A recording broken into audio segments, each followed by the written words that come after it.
성경에는 오직 주님만이 참되신 하나님이요, 주님만이 살아계신 하나님이시다. 즉 신은 오로지 하나님밖에 없다고 선언합니다. 율법의 가장 으뜸이 되는 십계명에도 나 외에 다른 신을 섬기지 말라라고 하는 것이지요. 그런데 성경을 좀 자세히 들여다보면 귀신들의 이야기가 많이 나오는 것을 확인할 수 있습니다. 그것은 보통 사탄이라고 말하고 악마라고 얘기합니다. 성경에는 분명히 나오지만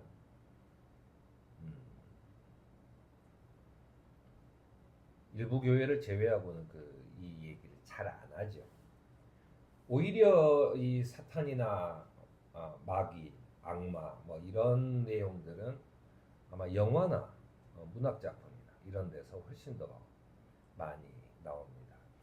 그리고 또 그것이 각 지역의 그 민속과 어울리면서 여러 가지 모습으로 사탄이 나타나요. 그렇다면 성경이 전하고 있는 사탄, 악마, 이 존재는 어떤 것인가 라고 하는 것을 우리가 좀 알아야 합니다. 이 사탄이란 말을 베드로 사도는 이렇게 얘기합니다. 정신을 차리고 깨어 있으십시오. 여러분의 원수 악마가 우는 사자와 같이 삼킬 자를 찾아 두루 찾아다닙니다 라고 하는데, 이 여기서 쓰는 이 악마라는 말을 회방자라는 뜻입니다. 그러니까 우리가 어떤 일을 할 때 회방을 놓는 사람을 베드로는 악마라고 얘기를 하고 있다는 것입니다. 그리고 요한계시록에는 이제 우리 하느님의 구원과 권능의 나라가 이루어지고 하느님이 세우신 그리스도의 권세가 나타났다 라고 하면서 이제 악마들은 물러간다 라고 하면서 그 악마를 뭐라고 표현하냐면 우리의 동료를 헐뜯는 자, 우리 하나님 앞에서 밤낮으로 그들을 헐뜯는 자가 내쫓겼다. 그러니까는 이 사도 베드로는 회방자라고 얘기하고 있고, 이 요한계시록에는 그 동료를 헐뜯는 자, 이 존재를 악마라고 얘기를 하고 있는 겁니다. 근데 성경에 보면 좀 재밌는 구성이 나오는데요. 사탄이나 마귀는 언제나 단수형으로 쓰고, 귀신들 또는 악한 천사들, 뭐 이런 악귀들이라고 할 때는 복수형으로 쓴다는 겁니다. 그러니까는 우리가 알 수 있는 것은 이런 거죠. 그 사탄과 마귀는 괴수예요. 오로지 하나밖에 없는 총두목. 그리고 이제 그 귀신들, 악한 천사들 또는 악귀들이라고 표현되는 것은 그들이 거느리고 있는 어떤 그 무리들이지 않겠는가라고 하는 추측을 해볼 수 있습니다. 또 이제 상식적인 거지만은 사탄과 마귀를 돕는 존재를 성경에서는 용이라고 뱀이라고 표현하기도 하고, 베리알이라고 하는 명칭을 쓰기도 하고, 계명성이라고 하는, 계명성은 그 새벽 여신의 아들인데, 우리는 그 계명성 하면은 이게 샛별이죠. 금성인데 우리 동양 문화권에서는 굉장히 좋은 의미로 쓰이지만 그쪽에서는 이게 나쁜 의미인가 봐요. 새벽 여신의 아들을 샛별이라고. 그래서 계명성, 악한 자, 시험하는 자, 이 세상의 신. 그리고 나서요, 에베소와 요한복음에 이렇게 나옵니다. 그 악마가 누구냐면 공중의 권세를 잡은 통치자. 그 다음에 요한복음에서는 더해요. 이 세상의 통치자를 전부 다 악마라고 표현하고 있습니다. 사탄은 사람의 육체와 정신에 질병을 가져온다. 또 거짓의 아비인 사탄은 사람들로 하여금 거짓말을 하게 한다. 또 사람들을 도덕적 불결로 이끌어 더러운 생각을 하게 하고 더러운 말과 더러운 행동을 하게 한다. 또 죄를 짓도록 시험하며 진리를 믿지 못하도록 유혹한다.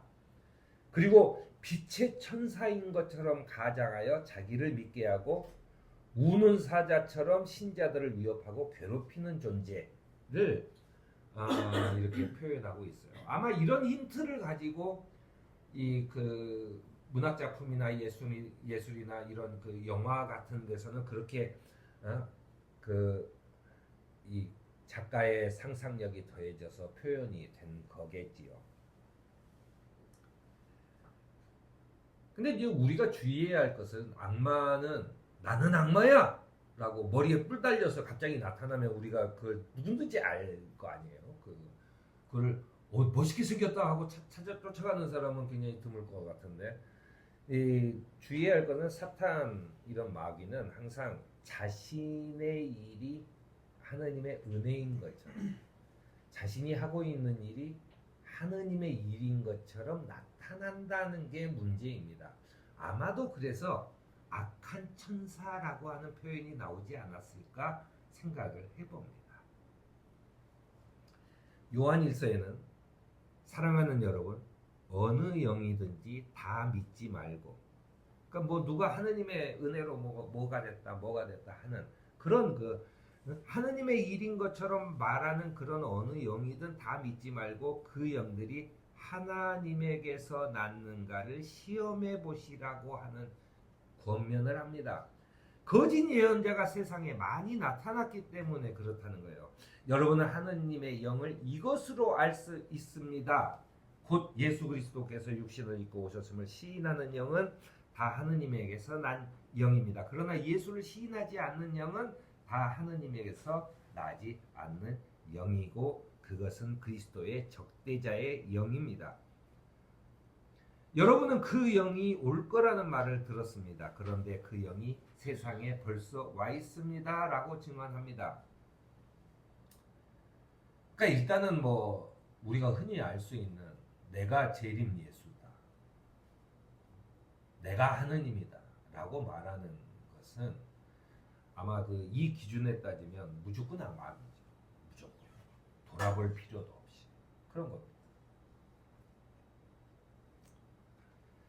그렇게 이런 재앙에서 죽지 않고 살아남은 사람이 자기 손으로 한 일들을 회개하지 않고 오히려 귀신들에게나 또는 보거나 듣거나 걸어다니지 못하는 금이나 은이나 굴이나 돌이나 나무로 만든 우상에게 절하기를 그치지 않는 것이 이 세상의 종말이지 않겠는가 라고 하는 이야기를 요한계시록은 하게 됩니다. 그래서 대환란기에는 많은 사람들이 귀신을 섬기고 우상을 섬길 것이라고 얘기하는 거죠. 저는 요즘에 이 정치권을 보면서 아니 그렇게 점을 치는 사람이 많고 그렇게 하는 것을 듣고 깜짝 놀랐어요. 이 대명천지에 과학적 사실이 너무나 많이 알려져 있고 그리고 인간의 이성이 지배한다라고 생각되어지는 이런 세상에 그런 게 그렇게 많이 유행하는지 저는 알고 깜짝 놀랐습니다. 모세는 이런 일은 하지 말라고 하면서 이렇게 해요. 당신들 가운데서 자기 아들이나 딸을 불 가운데로 지나가게 하는 사람. 이게 뭐냐면 불 가운데로 지나가게 하는 게 인신공양입니다. 그러니까 자기 아들이나 딸을 불에 태워서 제사 지내는. 구약에도 쭉 계속 나오죠. 하느님이 가장 역겨워하는 그런 악마 숭배라고 아주 못을 박아놓는 겁니다. 그리고 나서 모세는 점쟁이와 복술가와 요술객과 무당과 주문을 외우는 사람, 또 귀신을 불러 물어보는 사람, 그리고 박수, 무당이죠. 박수와 혼백에게 물어보는 사람이 있어서는 안 됩니다라고 얘기해요. 아마도 그 기원전 몇천 년 전부터도 아마 그런 혼백을 불러와서 물어본다는 것이 있을 거예요. 아마도 인류학자가 보면 그때부터도 인간 이성의 지금 이 세상 말고 다른 세상에 대한 인식이 있었구나라고 굉장히 좋아할지 모르겠으나 그런 것이 있었다는 거죠. 그러니까 모세가 금지한 거죠. 이런 것들을 보통 우리는 재미로 한 번쯤이라고 얘기하지만 이 데살로니가 전서에는 악은 모양이라도 버리라고 이야기합니다. 요점은 이렇습니다. 하느님 예수께서 한 아이가 가져온 빵과 물고기로 5천 명을 먹이셨을 때 사람들은 너무 놀랐어요. 그리고 예수님을 따라 살 거야 하고 구름대처럼 사람들이 모여듭니다. 그때 예수님이 하신 말씀이 있어요.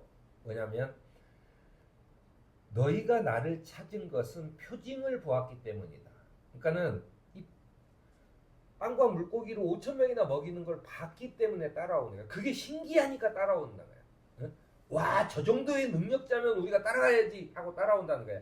하지만 그렇기 때문에 빵을 먹고 배가 불렀기 때문에 따라오는 것은 안 된다라고 얘기를 하시는 겁니다.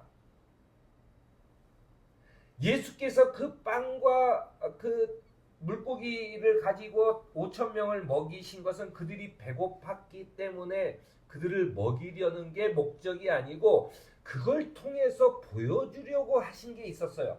그래서 예수님은 뭐라 그러냐면 너희는 빵을 먹고 그 배불렀기 때문에 하느님을 쫓는 것이 아니라 영생에 이르도록 남아있을 양식을 얻으려고 이래라라고 하는 얘기를 마지막 결론으로 하시는 거예요. 사실은 우리가 그 오병이어의 기적에 대해서 늘 주목하지만 요 오병이어의 기적 마지막에 예수님이 왜 이 일을 하셨는가에 대한 이 결과 그에 대한 교훈에 대한 이야기에는 조금 등한시하는 경향이 있습니다.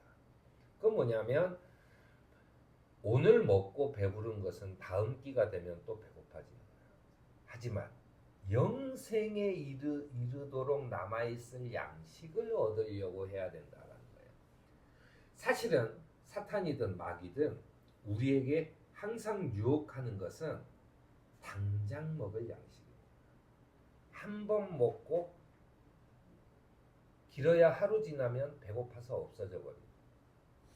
그런 양식을 너한테 주겠다고 얘기를 해요.